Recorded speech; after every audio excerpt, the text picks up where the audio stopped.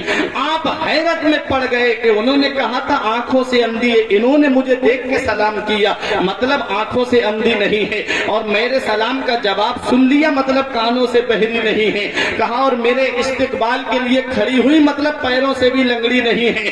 واپس آ گئے اور آ کر کے بزرگ سے کہا کہیں میں غلط کمرے میں تو نہیں چلا گیا، کوئی اور تو نہیں ہے یہ؟ تب اس بزرگ نے کہا تھا بیٹا یہ آپ ہی کا کمرہ ہے، اور یہ جو آپ اندر لڑکی دیکھ کے آئے ہو یہ آپ ہی کی زوجہ، آپ ہی کی شریک حیات ہے۔ کہا جو باتیں آپ نے بتائی تھی وہ اس میں نہیں پائی جاتی ہے۔ کہا ہاں بیٹا میں نے کہا تھا نا کانوں سے بہری ہے، اس لیے کہا تھا کہ آج تک میری بیٹی نے کوئی گندی بات، بےہودہ بات اپنے کانوں سے نہیں سنی ہے، اور میں نے زبان سے گونگی اس لیے کہا تھا۔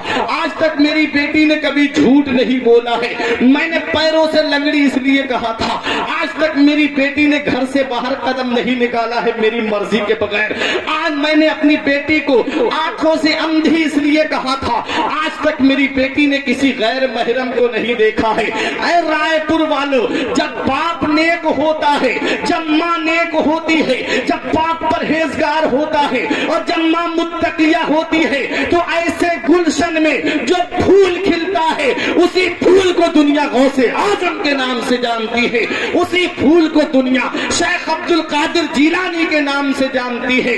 اعلیٰ حضرت پکار کے کہتے ہیں واہ کیا مرتبہ اے غوث ہے بالا تیرا، اونچے اونچوں کے سروں سے قدم اعلیٰ تیرا، شکر کے جوش میں جو ہے وہ تجھے کیا جانے، خضر کے ہوش سے پوچھے کوئی رتبہ تیرا۔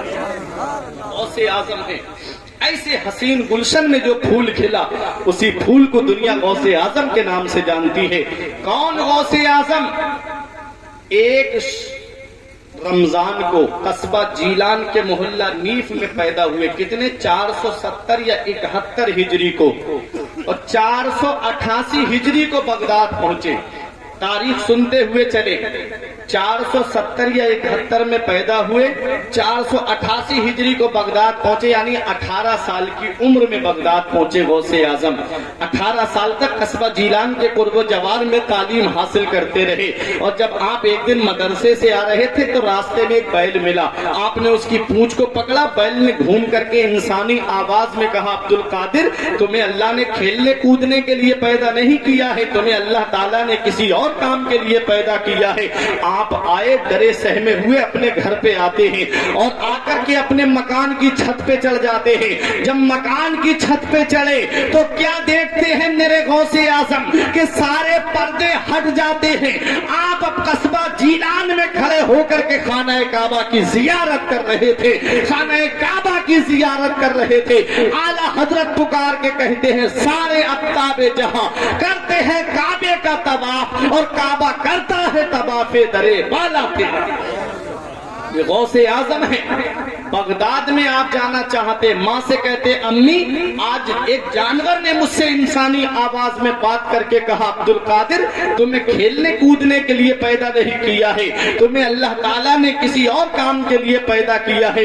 اے میری امی اب اجازت دے دو، میں علم حاصل کرنے بغداد جانا چاہتا ہوں، میں اور تعلیم کے لیے بغداد جانا چاہتا ہوں۔ اے پیارے مسلمانوں میں آپ سے پوچھتا ہوں، غوث اعظم تو پیدائشی ولی ہیں، غوث اعظم تو مادرزاد ولی ہیں، انہیں اتنا علم حاصل کرنے کی کیا ضرورت تھی؟ تو غوث ہمیں یہ پیغام دیتے ہیں کہ سرداری علم سے ملتی ہے، بلند رتبہ علم سے ملتا ہے، بلند مقام علم سے ملتا ہے، بلند شان علم سے ملتی ہے۔ آج سیکٹر بیورو کی رپورٹ کے مطابق، یہ بات پوری بات ثابت ہو چکی ہے کہ 95% مسلمان تعلیم یافتہ نہیں ہے، 95% مسلمان جاہل ہے، اور صرف 5% مسلمان پڑھا ہوا ہے۔ آج تھانے میں جا کر کے دیکھو تو مسلمان کہتے ہماری سنوائی نہیں ہے، آج ہاسپٹلوں میں جا کر کے دیکھو تو مسلمان اپنا رونا روتے کہ ہماری سنوائی نہیں ہے۔ ہم نے اپنی اولاد کو پڑھایا ہی کہاں، ہم نے اپنی اولاد کو تعلیم دی ہی کہاں؟ آج ہم نے اپنی اولاد کو بچپن سے کام میں ڈال دیا، 200-250 روپے اولاد کما کے کیا لائی؟ ہم نے ان کے مستقبل کے بارے میں نہیں سوچا، ہم نے ان کے فیوچر کے بارے میں نہیں نہیں سوچا. وہی اولاد جب شادی ہو جاتی ہے تو بس بچوں کے کمانے کے لیے مزدوری کرتی ہوئی نظر آتی ہے. آج بینکوں میں جا کر کے دیکھو تو آنکھوں سے آنسو نکلتے ہیں جب مسلمان فارم لے کر کے ایک دوسرے سے بھروانے کے لیے جاتے ہیں کہ ہمارا یہ فارم بھر دو. اے پیارے مسلمانوں، اب تمہاری زندگی گزر گئی ہے تو کیا ہوا، اپنی اولاد کو تو تعلیم دے کے چلے جاؤ، اپنی اولاد کو تو پڑھا کے چلے جاؤ تاکہ ان کی زندگی سنور جائے، تاکہ ان کی زندگی آگے آسانی سے گزر جائے. میرے غوث پیدائشی ولی ہیں لیکن علم حاصل کر رہے ہیں، ہمیں یہ پیغام دے رہے ہیں میرے غوث اعظم کے سرداری علم سے ملتی ہے، بلند مقام علم سے ملتا ہے. اس لیے اپنے اولاد کو علم حاصل کراتے رہنا، اپنی اولاد کو تعلیم دیتے رہنا، اور اپنے بچوں کو چاہے ڈاکٹر بناؤ، چاہے اپنے بچوں کو ماسٹر بناؤ، چاہے اپنے بچوں کو انجینئر بناؤ، چاہے اپنے بچوں کو پروفیسر بناؤ، کچھ بھی بنانا پہلے ان کو مدینے والے مصطفیٰ کا غلام بناؤ. پہلے انہیں شریعت کا علم دو، پہلے انہیں قرآن و حدیث کا علم دو. جب اس کے دل میں قرآن و حدیث کا علم ہوگا تو ڈاکٹر بعد میں ہوگا، پہلے مدینے والے مصطفیٰ کا غلام ہوگا. انجینئر بعد میں ہوگا، پہلے مدینے والے مصطفیٰ کا غلام ہوگا. پولیس محکمے میں بعد میں ہوگا، پہلے مدینے والے مصطفیٰ کا غلام ہوگا. اس لیے دین کی تعلیم دے کر کے جاؤ. جب تمہاری اولاد کے دل میں دین کی تعلیم ہوگی تو وہ مسلمانوں کے لیے محبت کا نذرانہ بھی پیش کرے. رات غوث اعظم بغداد پہنچے، آپ نے تعلیم حاصل کی، اور غوث اعظم اپنی ماں سے کہتے ہیں امی اب اجازت دے دو، میں بغداد جانا چاہتا ہوں. غوث اعظم کی عمر 18 سال، ماں کی عمر 78 سال. سنتے چلے تاریخ، ماں کی عمر 78 سال. اب مجھے بتاؤ 80 سال کے قریب جب انسان پہنچ جائے تو اس بڑھاپے میں ماں باپ کو اولاد کی کتنی ضرورت پڑتی کہ نہیں پڑتی؟ اولاد کی ضرورت بڑھاپے میں ماں باپ کو پڑتی ہے. تو اولاد ہے کہ جوانی میں اپنے مستی کرتی ہوئی پھرتی ہے، اور یہ بوڑھے ماں باپ ہیں کہ اولاد کا چہرہ دیکھتے رہتے ہیں. حضرات، ماں نے یہ نہیں کہا میرے لال تو اب بڑھاپے میں مجھے چھوڑ کے جا رہا ہے. ماں نے یہ نہیں کہا بیٹا تیرے بعد میرا کون سہارا ہے. ماں نے یہ نہیں کہا بیٹا تو ہی تو میرے بڑھاپے کی لاٹھی ہے، اے میرے بیٹا تو اب اس حال میں مجھے چھوڑ کے جا رہا ہے. ماں نے یہ نہیں کہا میرے لال تو نے انہیں احسانوں کو بھلا دیا، میں نے تجھے 9 مہینے اپنے شکم میں رکھا. اے پیارے مسلمانوں، 3 احسان ماں کے ایسے ہیں کہ اولاد پوری زندگی ماں کی خدمت کرتی رہے تب بھی ان احسانوں کا بدلہ نہیں چکا سکتی. سب سے پہلا احسان یہ ہے ماں کا کہ اس نے 9 مہینے تم کو اپنے شکم میں رکھا.